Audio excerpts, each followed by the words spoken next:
Brucha Boim.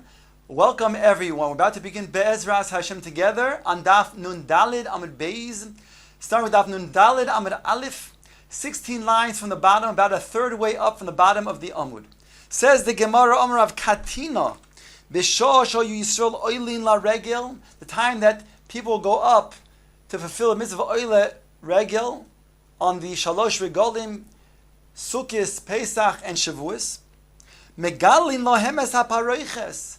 The Kohanim would roll back the curtains. Umarin lohem es hakruvim. Shahoyu ma'orim zeh bezeh. In order to show them the keruvim that were in embracement with one and another.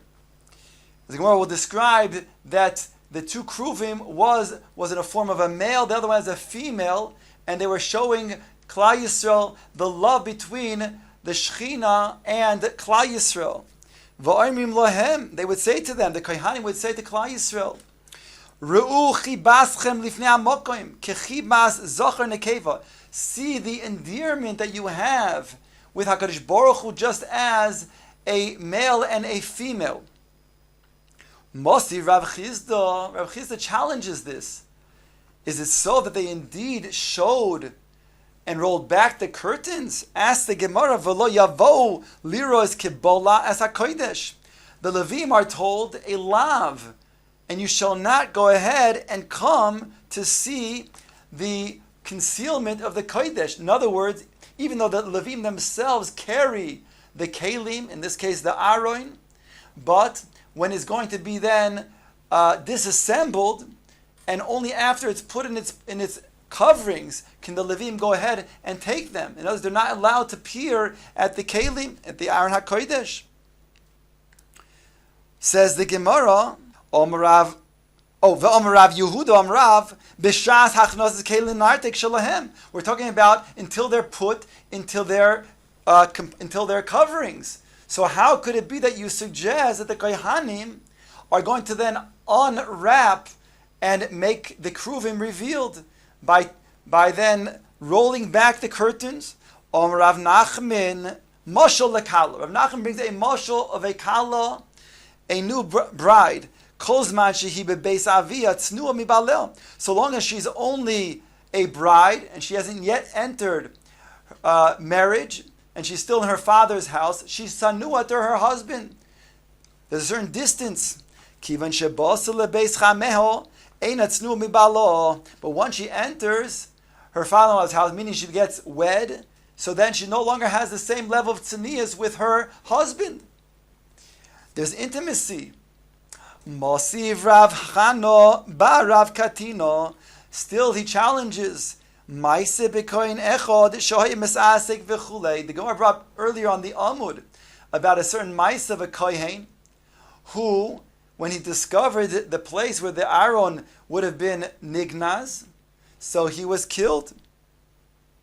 So if indeed there's such a closeness of intimacy between the people and the Kelim, the Aron, so why should this Kohen have been killed if he just saw the area where the Aron was going to be nignaz? Omalei, they answered him, Nizgar Shah Amris. You're talking about when she was separated, at least temporarily. That means Klal Yisrael was temporarily separated from HaKadosh Baruch Hu.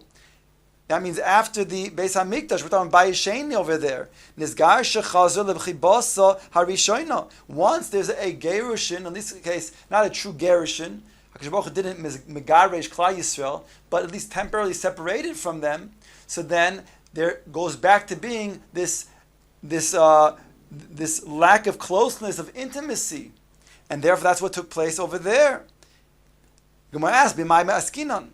Inema b'mikdash rishon mihave paroiches."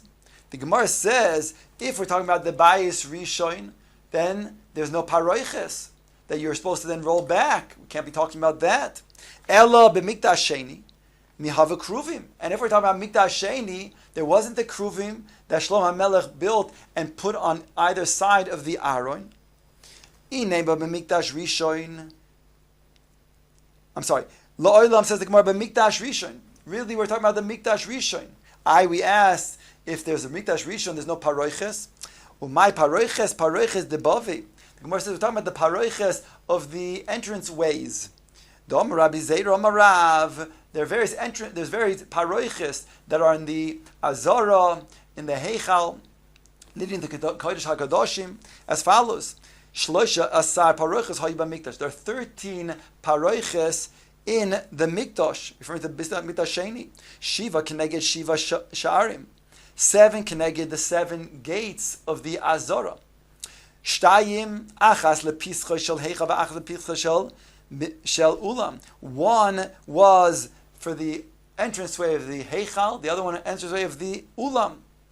Shtayim bidvir, and 2 of them were the vir. That means that the partition between the heichal and the kodesh hakadoshim. V'shtayim keneged ba'alel, and another 2 that was ba'aliyah, and 2 that were parallel, that are above the heichal and above the entrance to the kodesh hakadoshim, that parallels those 2 that were below. So a total of 7.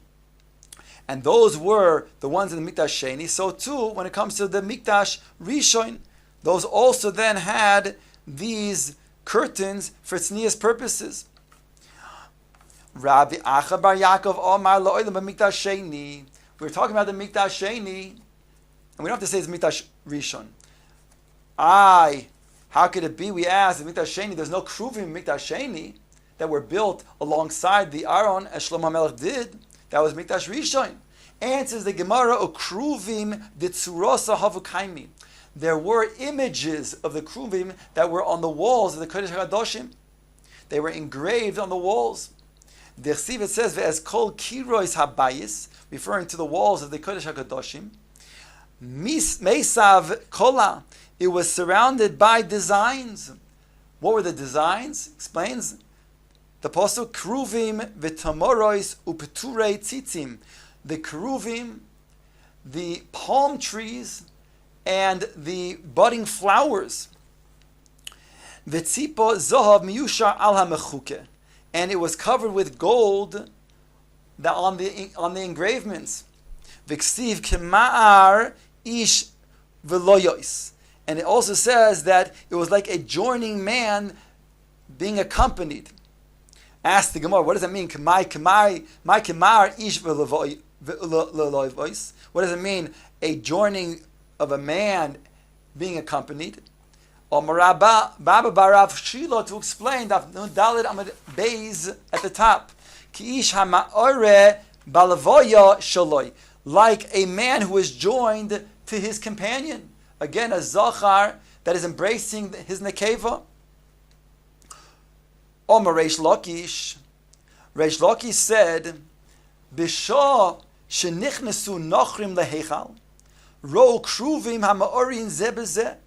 At the time that the enemies, the nochrim, they entered the Beis Hamikdash to destroy it, and they entered the Kodesh HaKadoshim, they saw the kruvim that were ma'orin zeh b'zeh, that were embraced one with the other. V'hoitziun l'shuk v'amru. They took it out to the marketplace, and they said, Yisrael halolu, shebirkosam bracha v'klalosin klala.